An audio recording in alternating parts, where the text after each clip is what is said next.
এই চায়ের বিশেষত্বটা বলেন। আমি আর অনেক ভাই যাচ্ছি মধুপুর।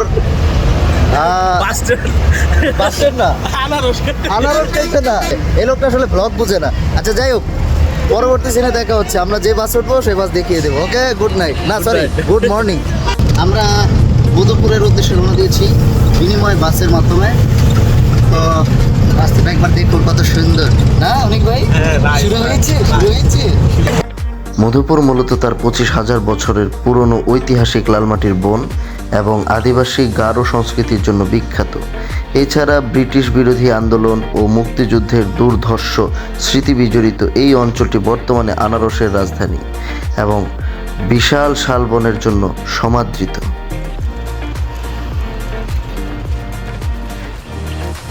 ঢাকা থেকে মধুপুর যাওয়ার পথে গাজীপুরের কড্ডা বা কেল্লাপুর এলাকায় রাস্তার পাশে এই ময়লার পাহাড়টি অবস্থিত। এটি মূলত ঢাকার বজ্র ফেলার একটি বিশালাকার ডাম্পিং স্টেশন, যার দুর্গন্ধে এই পথে যাতায়াতকারী যাত্রীদের চরম ভোগান্তি পোহাতে হয়।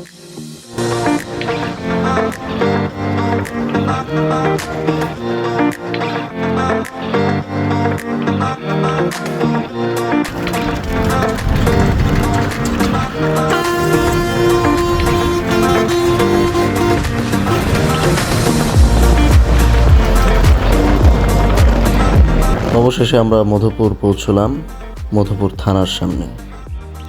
বিনিময় বাস মূলত ঢাকা থেকে মধুপুর ও ধনবাড়ি রুটে চলাচলকারী একটি অন্যতম জনপ্রিয় এবং সরাসরি বাস সার্ভিস।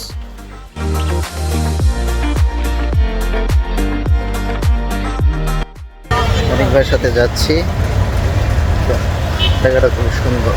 আমরা মূলত দুটি উদ্দেশ্যে এখানে এসেছি। প্রথম উদ্দেশ্য হচ্ছে বাংলাদেশ কৃষি উন্নয়ন কর্পোরেশন, এই জায়গাটি দেখা। দ্বিতীয় উদ্দেশ্য হচ্ছে রোজেলা চা খাওয়া, যেটা নাকি স্বাস্থ্যের জন্য খুবই উপকারী।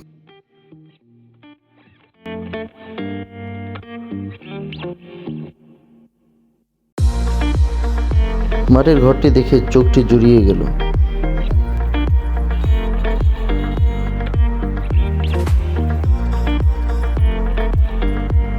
এই মসজিদটা খুবই সুন্দর, ঠিক আছে, ভালো লাগছে। অনেক ভাই, মসজিদের ইতিহাসটা একটু বলেন। মসজিদের ইতিহাস, আগে মসজিদ এমন ছিল না। এই মসজিদটা ছিল একদম যে বাঁশের চাটাই দিয়ে করা। হ্যাঁ, এটা এরকম। আর এখানে এই যে এটা হচ্ছে আমার কাকার বাসা এটা। তো ওনার এই যে জমিটুকু হচ্ছে উনি মসজিদের জন্য পরে দান করছে আর কি, এই জমিটুকু। এবং আমাদের এই পাশে এইখানে যতগুলা পরিবার আছে ওনাদের সবার একত্রে আছে এই মসজিদটা এইভাবে করা হয়েছে পরে লাস্টে। আচ্ছা।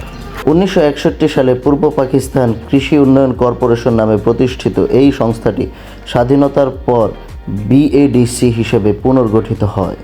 বর্তমানে এটি সারা দেশে উন্নত বীজ সরবরাহ, সেচ ব্যবস্থা আধুনিকায়ন এবং মধুপুরের মতো অঞ্চলে কৃষি বিপ্লব ঘটাতে প্রধান ভূমিকা পালন করছে। ভেতরের দিকে প্রবেশ করা যাক।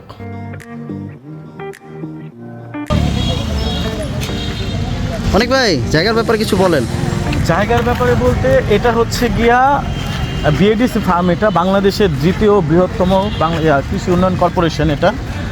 আর এটার ব্যাপারটা আরেকটা মজার ব্যাপার আছে, আমাদের একটা মুভি আছে বাংলাদেশের প্রয়াত যে শিল্পী ছিল সালমান শাহ, হ্যাঁ নায়ক সালমান শাহ, ওনার একটা মুভি ছিল খুব পপুলার, সেটা হচ্ছে যে আনন্দ অশ্রু যে মুভিটা, ওই মুভির শুটিং এখানে করা হয়েছিল। ওয়াও, এটাতে। এবং এটার এরিয়া কিন্তু বিশাল।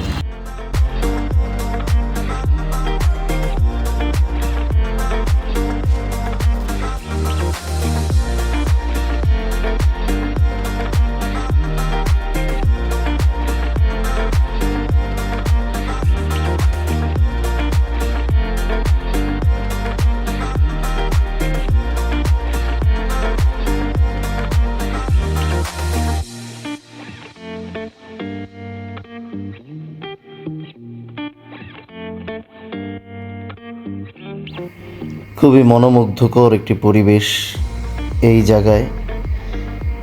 বিকেল সময়টা একদম মনটাকে ফ্রেশ করে দিল।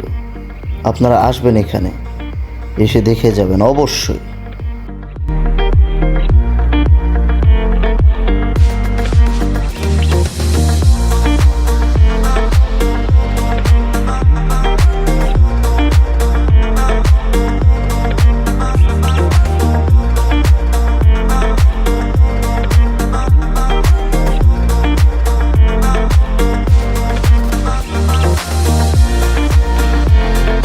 বিএডিসির পাশেই আদিবাসী গারোদের পাড়ায় আমরা চললাম তাদের ঐতিহ্যবাহী টক মিষ্টি রোজেলা চার স্বাদ নিতে। সত্য। এইটা হচ্ছে গিয়ে আমাদের টাঙ্গাইল মধুপুরের জলছত্র বাজার এটা। আচ্ছা। আর এই পাশে যে যতগুলো দোকান দেখতেছেন এগুলো হ্যাঁ। হচ্ছে গিয়ে সব হচ্ছে গিয়ে উপজাতি। হ্যাঁ, আচ্ছা। উপজাতি আছে ওনাদের দোকান। মানে Okay. গারো চাকমা সম্প্রদায় যারা আছে তাদের দোকান। গারো চাকমা। হ্যাঁ, এটা তো শুরু, ওইদিকে আরো ভিতরে আরো আছে। ওকে যাই চলেন। এখানে খুব সাজানো গোছানো চা ঘর আছে, যেমন লুচি ঘর। এখানে বসে আমরা রোজেলা চাটি খাবো, খুবই সুস্বাদু চা। রোজেলা চা মূলত বুনো টক বা মেস্তা ফুলের পাপড়ি থেকে তৈরি একটি ঐতিহ্যবাহী পানীয়, যা গারো আদিবাসীরা যুগ যুগ ধরে ভেষজ গুণাগুণের জন্য পান করে আসছে। বর্তমানে এই লাল রঙের সতেজ কারক চা মধুপুরের বনাঞ্চল ছড়িয়ে সারা দেশে অ্যান্টিঅক্সিডেন্ট সমৃদ্ধ স্বাস্থ্যকর পানীয় হিসেবে ব্যাপক জনপ্রিয়তা পেয়েছে। অবশেষে রোজেলা চাটি হাতে আসলো। চায়ের স্বাদ একদম টক এবং মিষ্টি মিক্সড। রোজেলা চায়ের স্বাদ নেওয়ার পর আমাদের রাতের খাওয়ার সময় হয়ে গিয়েছে। আমরা আপ্যায়ন রেস্টুরেন্টে আসলাম। এখানে খিচুড়ি, ভাত, পরোটা সবই পাওয়া যায়। তো আমরা চিন্তা করেছি পরোটা খাবো, সবজি খাবো এবং বট খাবো। আমরা আপ্যায়ন হোটেলে ঢুকলাম। আপ্যায়ন হোটেলে ঢুকে বট, তারপরে ভাজি এগুলো খাচ্ছি। এবার মাঝে মাঝে ফোন একটু উকিও দিচ্ছি। এই যে খাবারগুলো। অনেক ভাই কেমন লাগছে? যাক, রাতে আমরা মধুপুরে স্টে করে আবার ঢাকার উদ্দেশ্যে রওনা দিয়ে দিয়েছি। সবাই ভালো থাকবেন। নেক্সট কোনো ভিডিওতে আবার দেখা হবে ইনশাআল্লাহ।